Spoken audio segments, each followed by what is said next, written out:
जिंदगी वही जो औरों के काम आए, जिंदा दिल वही जो दूसरों को हंसा पाए, जिगर वाले वही जो अपने कर्मों का हिसाब चुका पाए। हे गाइस, कैसे हैं आप सब? मैं हूं आपकी प्यारी मोमो और आप सुन रहे हैं मेरी आवाज में आरोही एक अनसुनी गाथा।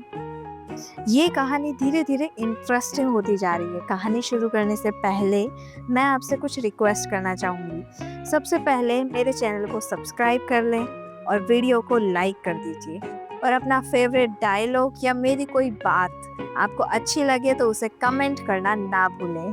तो चलिए जल्दी से वीडियो शुरू करते हैं। एपिसोड 13, दिल की बीमारी।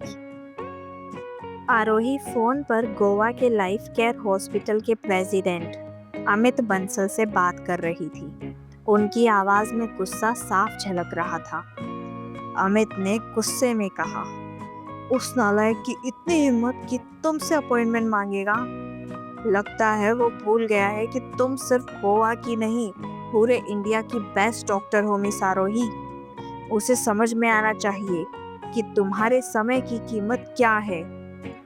आरोही शांत और संयम स्वर में बोली, नहीं मिस्टर अमित, उन्हें शायद यह पता नहीं है कि मैं खुद उनसे मिलना चाहती हूँ, लेकिन मेरे पास उनका नंबर नहीं है। अमित हैरानी और उत्सुकता से बोला, आप मिलना चाहती हैं? ये तो हैरान करने वाली बात है। खैर, मैं अभी उस निखिल को फोन करता हूँ, उसे कहता हूँ कि वो खुद आपका अच्छे से स्वागत करे। बस थोड़ा इंतजार कीजिए मिस आरोही। इतना कहकर अमित ने फोन रख दिया। आरोही ने एकांत में जाकर फोन पर बात की थी, ताकि नीतीश को यह पता ना चले कि वह किससे बात कर रही है। जब वह कॉल खत्म करके लौटी तो आयुष और नीतीश उसके पास आए। नीतीश उदास चेहरे से बोला, क्या हुआ मिस आरोही? क्या कुछ हो सकता है? नीतीश ने इतना कहा ही था कि तभी अस्पताल के प्रेसिडेंट ऑफिस का दरवाजा खुला। दरवाजे से दो अधेड़ उम्र के शख्स बाहर आए। दोनों की उम्र 50 साल से ज्यादा लग रही थी, और उनके चेहरों पर झुर्रियां उनकी गहरी समझ और अनुभव का अंदाजा दे रही थी। दोनों ने डॉक्टर कोट पहन रखे थे, जिससे साफ हो गया था कि वे दोनों भी डॉक्टर हैं। जैसे ही उनकी नज़र रिसेप्शनिस्ट पर पड़ी, वह चौंक गई। उसकी आंखों में सम्मान झलकने लगा, लेकिन उसकी हैरानी और बढ़ गई जब उसने देखा कि गोवा के प्रसिद्ध डॉक्टर निखिल किसी को ढूंढ रहे हैं। यह देखकर वह सोचने लगी, अगर इतने बड़े डॉक्टर खुद किसी को ढूंढने आए हैं तो वह शख्स कितना महत्वपूर्ण होगा। जैसे ही डॉक्टर निखिल की नजर नीतीश और उसके पीछे खड़े एक बच्चे और लड़की पर पड़ी, उन्होंने मुस्कुराते हुए उनकी ओर देखा। रिसेप्शनिस्ट को तुरंत याद आ गया कि उसने डॉक्टर निखिल से मिलने वाले शख्स को कैसे मना किया था।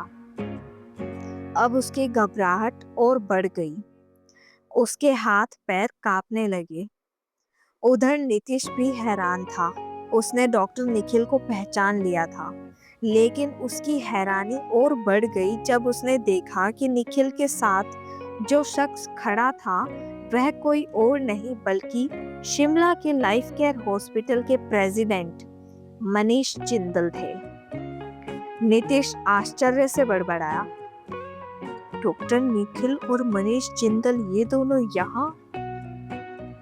इससे पहले कि नीतीश अपनी हैरानी से कुछ और कह पाता, डॉक्टर निखिल ने उनकी ओर बढ़ते हुए कहा, मिस आरोही।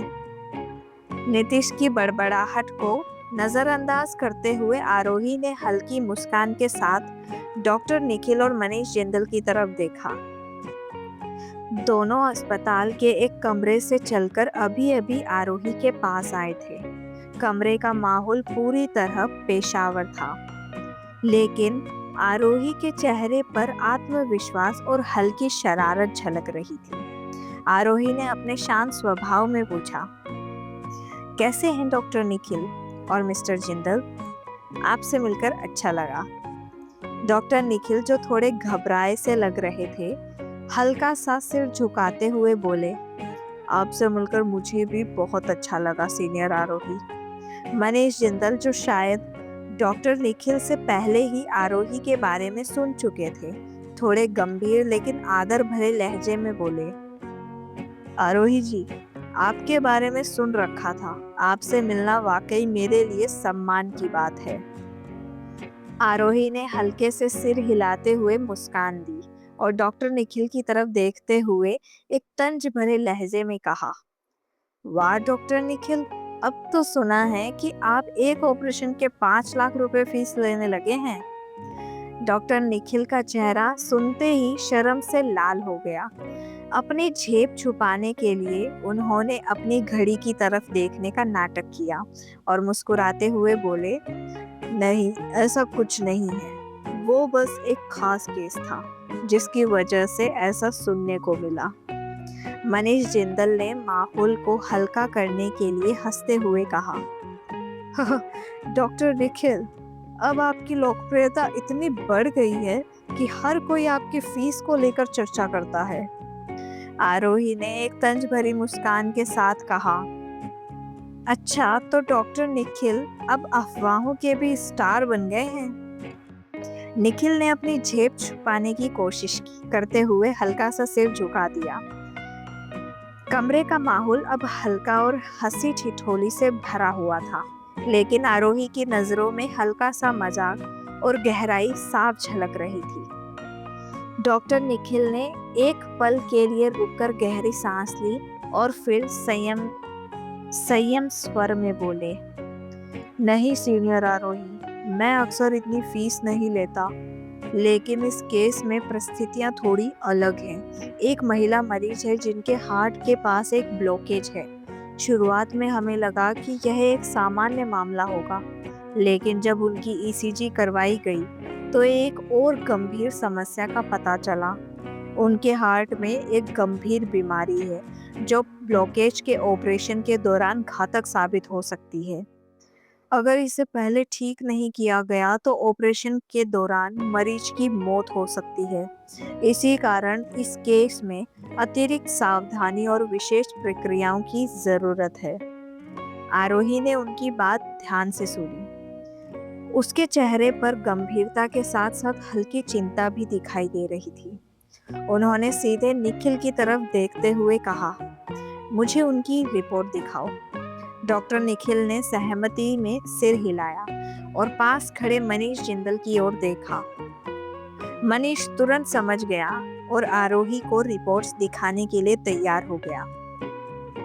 मनीष ने कहा, डॉक्टर आरोही, कृपया हमारे साथ आइए। मरीज की रिपोर्ट्स और स्कैन अगले कमरे में है। आरोही ने एक नज़र निखिल पर डाली और फिर मनीष के साथ कमरे की ओर चल पड़ी। चलते हुए निखिल उनके पीछे पीछे आ रहा था। कमरे का माहौल शांत था। अंदर पहुंचते ही मनीष ने मेज पर रखी फाइल उठाई और उसमें से ईसीजी रिपोर्ट्स और अन्य स्कैन निकालकर आरोही के सामने रख दिए। आरोही ने फाइल उठाकर ध्यान से देखना शुरू किया। ईसीजी रिपोर्ट्स और हार्ट स्कैन की डिटेल्स देखकर उनके माथे पर चिंता की लकीर साफ दिखने लगी। उन्होंने कुछ मिनट तक रिपोर्ट्स का अध्ययन किया और फिर बोले, आप सही कह रहे हैं निखिल, यह मामला वाकई गंभीर है। इस बीमारी को ऑपरेशन से पहले ही ट्रीट करना होगा, नहीं तो मरीज की जान खतरे में पड़ सकती है। लेकिन यह कितनी तेजी से फैल रहा है? आरोही ने डॉक्टर निखिल की तरफ देखते हुए सवाल किया। निखिल ने कहा, हमने मरीज पर कुछ टेस्ट और किए हैं जिनसे पता चला कि यह बीमारी हार्ट के फंक्शन को धीरे धीरे कमजोर कर रही है। हमें जल्द ही एक बहुस्तरीय ट्रीटमेंट शुरू करना होगा। आरोही ने फाइल बंद करते हुए कहा, ठीक है, मैं पहले मरीज से मिलना चाहती हूँ, उसके बाद हम अगले कदम पर चर्चा करेंगे। निखिल और मनीष ने सहमति से सिर हिलाया और आरोही को मरीज के रूम में ले जाने लगे। आरोही के चेहरे पर एक डॉक्टर की गंभीरता और एक विशेषज्ञ का आत्मविश्वास साफ झलक रहा था। क्या आरोही नीतीश के पत्नी को बचा पाएगी